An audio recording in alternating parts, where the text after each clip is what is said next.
আমাদের সকল সংস্কারের মূল উদ্দেশ্য এদেশের মানুষের অর্থনৈতিক মুক্তি, এদেশের সমৃদ্ধি, এদেশের সকল মানুষের যেন গণতান্ত্রিক সকল অধিকার সংরক্ষিত হয়, সেটাই হচ্ছে আমাদের একত্রিত হওয়ার মূল উদ্দেশ্য। আমরা ইতিমধ্যে ঘোষণা দিয়েছি আমাদের ভারপ্রাপ্ত চেয়ারম্যান, বিএনপির সম্মানিত ভারপ্রাপ্ত চেয়ারম্যান আমাদের নেতা জনাব তারেক রহমান বিভিন্ন কর্মসূচির ঘোষণা দিয়েছেন। তার মধ্যে একটি হচ্ছে আমরা সকল কৃষকের জন্য একটি কৃষি কার্ড প্রদান করব ইনশাআল্লাহ। সেই কার্ড যার হাতে থাকবে সেই কার্ডের মধ্য দিয়ে তারা কৃষি ঋণ পাবে, তাদের কৃষির সমস্ত উপকরণ, সার, বীজ সহ সকল উপকরণ ন্যায্য মূল্যে তারা পাবে। আমরা বলেছি স্বাস্থ্য কার্ড প্রদান করা হবে। বাংলাদেশের সকল নাগরিকের স্বাস্থ্য সেবা পাওয়া তার অধিকার।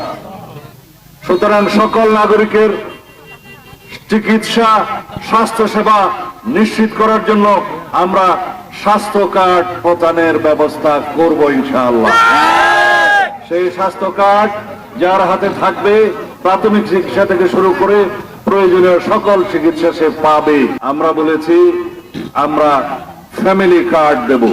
ফ্যামিলি মানে পরিবার, পরিবারের যিনি মহিলা থাকবেন মুরব্বী, তার হাতে তার নামে সেই কার্ডটা থাকবে।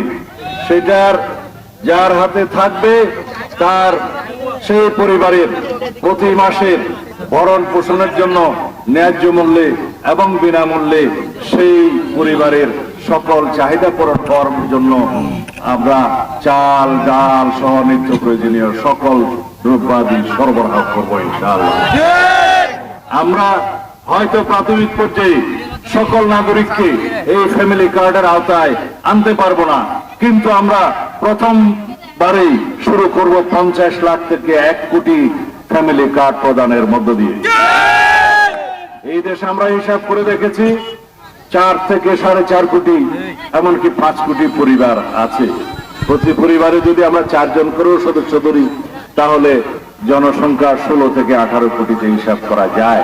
এটা আমরা জরিপ পরিচালনা করব, সারা দেশব্যাপী আমরা জরিপ পরিচালনা করে আমরা পরিবারের সংখ্যা নিশ্চিত হয়ে এবং তার মধ্যে যারা সর্বোচ্চ অগ্রাধিকার পাবে, যাদের অর্থনৈতিক অবস্থা সবচেয়ে খারাপ তাদেরকে অগ্রাধিকার দেওয়া হবে, তারপরে দ্বিতীয় ক্যাটাগরি, তারপরে তৃতীয় ক্যাটাগরি করে আমরা এই দেশ থেকে দারিদ্র বিমোচন করব ইনশাআল্লাহ। যদি দারিদ্র বিমোচন হয় তাদের ছেলেমেয়েরা শিক্ষিত হবে, শিক্ষা গ্রহণ করবে, তারা দেশের সম্পদ হবে আর দেশের বোঝা হবে না কেউ। সেই লক্ষ্যে আমাদের নেত্রী দেশনেত্রী বেগম খালেদা জিয়া অনেক বছর আগে থেকেই শিক্ষা খাদ্যের বিনিময়ে শিক্ষা কর্মসূচি শুরু করেছিলেন, আপনারা জানেন। সেটা আমরা বৃদ্ধি করব। কোন পরিবারের কোন ছেলে মেয়েরা আর স্কুলে না যেয়ে থাকবে না ইনশাআল্লাহ। তারা স্কুলে যাবে, মাদ্রাসায় যাবে, উচ্চ শিক্ষায় যাবে, প্রয়োজন মতো তারা ভোকেশনাল কারিগরি শিক্ষা নেবে। সবাই তো আর মাস্টার ডিগ্রি পাস করতে পারে না। যারা যেই পর্যায়ে শিক্ষিত হবে তাদেরকে যেন বেকার না থাকতে হয় সেজন্য আমরা ব্যবস্থা গ্রহণ করব ইনশাআল্লাহ। আমরা আরো ঘোষণা দিয়েছি যে যারা শিক্ষিত বেকার আজকে চাকরি পায় না তাদের জন্য কর্মসংস্থান করা হবে। আমরা 1 থেকে 1.5 বছরের মধ্যে 1 কোটি মানুষের কর্মসংস্থানের ঘোষণা দিয়েছি। কর্মসংস্থান হলে তার নিজের অর্থনৈতিক সমৃদ্ধি হবে এবং তার পরিবারের সমস্ত সেবা, স্বাস্থ্য সেবা, শিক্ষা সেবা সহ সমস্ত সেবা তারা নিজেরাই গ্রহণ করতে পারবে। বিএনপি প্রতিশ্রুতি দেয়, প্রতিশ্রুতি রক্ষা করে, মানুষের উন্নয়ন করে, দেশের উন্নয়ন করে, দেশের স্বাধীনতা, সার্বভৌমত্ব, গণতন্ত্রকে বারে বারে রক্ষা করে। ইনশাআল্লাহ বিএনপি এদেশের গণমানুষের দল। এদেশের গণমানুষের মার্কা কি? এদেশের গণমানুষের মার্কা হচ্ছে ধানের শীষ। গণতন্ত্রের মার্কা হচ্ছে ধানের শীষ। উন্নয়নের মার্কা হচ্ছে ধানের শীষ। দেশনেত্রী বেগম খালেদা জিয়ার মার্কা ধানের শীষ। শহীদ জিয়ার মার্কা ধানের শীষ।